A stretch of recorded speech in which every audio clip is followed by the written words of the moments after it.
Baseball in the Boroughs, presented by Verizon. All right, we are back with another edition of Sundays with Serby. And this week, New York Post columnist Steve Serby, he caught up with another player who has been instrumental in the 2024 turnaround for the New York Mets. That would be third baseman Mark Vientos, who has turned his career around. Now we're going to talk to a man who's never had to turn his stellar career around because it's stellar. And that is Steve Serby, who joins me now. Steve, what's going on? You're too kind, Dex. You're too kind. It's all true. We only speak the truth on here, all facts, and you know that it's true. All love. Steve, got to talk about this Q&A, and Mark Vientos, he spoke about overcoming self-doubt through reading self-help books and listening to motivational podcasts. What stood out to you about his journey in building confidence, and how do you think this will continue to shape his career? Well, with Vientos, everything is a mind game.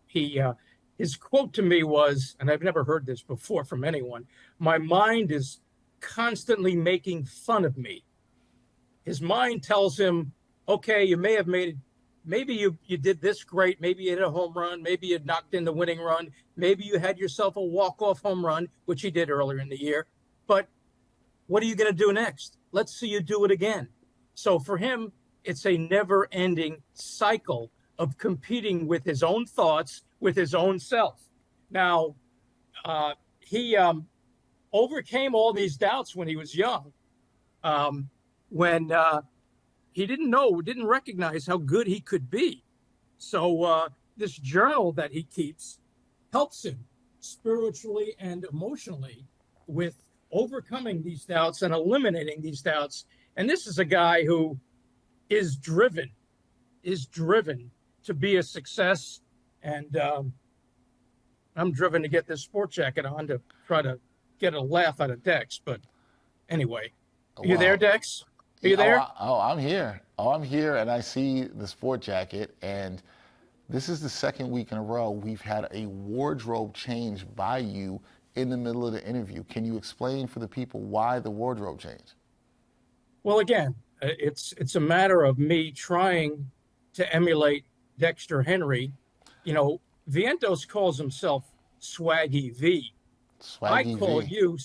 I call you Swaggy D. Swaggy D. For me to, come on just with a shirt that makes me look like I'm officiating an NBA game, I felt the need. I felt compelled to try to match up with Swaggy D in any way I can. I don't remember the last time I wore this, but I think this is the perfect spot for it. Yeah, I'm going to pass on the Swaggy D nickname. Not a big fan of that. I don't think that's what's hot in the streets right now, Steve. Swaggy D, that's not going to cut it. I thought you'd like that. Yeah, I'll pass on that. I'll pass on that. Because you are swaggy. Yeah, we could leave we could just, yeah. You want to say Swaggy Dex? I'll go with that. I'm fine with that. All right, all right, Swaggy Dex. All right, so that's fine. I appreciate the wardrobe change. I'm sure that it will change again. This is 2 weeks in a row. We've got Steve in a blazer, sport coat, or some other attire to put on top of his shirt. But I appreciate that I was able to inspire you. On to the next question. Vientos did express a strong belief in his future success and the Mets' potential as a playoff team. Based on your conversation, how do you see his optimism and mindset influencing the team's dynamics and their performance throughout the rest of this season? Well, Swaggy V, or Vientos, is big on visualization. That walk-off home run he hit earlier in the year, he visualized that when he was 14 or 15 years old. He also visualizes one day the Mets winning a World Series, and he can see the parade, and he holds the trophy and all that stuff. Of course, the Mets haven't been in that position since 1986, but I was afraid to tell Vientos that. But anyway, he sees this as a playoff team, a team that is proving doubters wrong, a team with experienced vets and young, hungry players, and a third baseman in Vientos with a bite-your-head-off mentality, and a catcher in Francisco Alvarez, who he sees with that very same mentality. And, of course, Mr. OMG himself, Jose Iglesias, and the unofficial captains of the Mets, in his view, Francisco Lindor and Brandon Nimmo, and a manager they like and respect. So Swaggy V fits right in.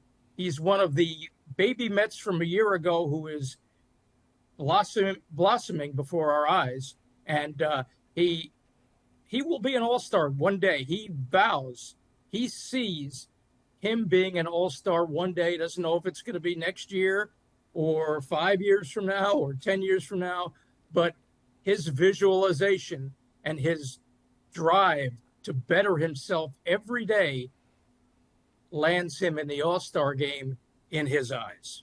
Well, I think Vientos, as well as a lot of Mets fans, they agree with his visualization. They want to see the team win a World Series, and they're all visualizing that. Mets with an amazing turnaround.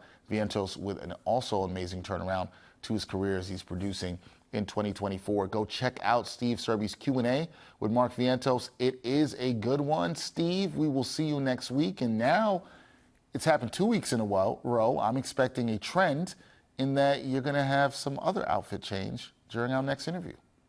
Well, I got a Men's Warehouse not far from me. I'm going to see if they have a white suit. Wouldn't that be, how do you think I'd look in a white? It might make my hair look darker. It will match the hair. I think that's good. But I thought the whole purpose was for us to get our colleague Zach Braziller in that white suit. I thought that's what we were trying to do. No, he's adamant about that. There's no way. Again, we're not convinced that Zach even owns a suit, but that's another story. But well, hey, at least if you get the white suit and you wear it here, you might look like John Travolta in Saturday Night Fever. You might go back with that look, taking it back to the 70s. Most people would probably think of it as John Revolta. On that note, thank you, Steve. We'll see you next week. Swaggy Dex. Take care. Better than what you said before. Thank you.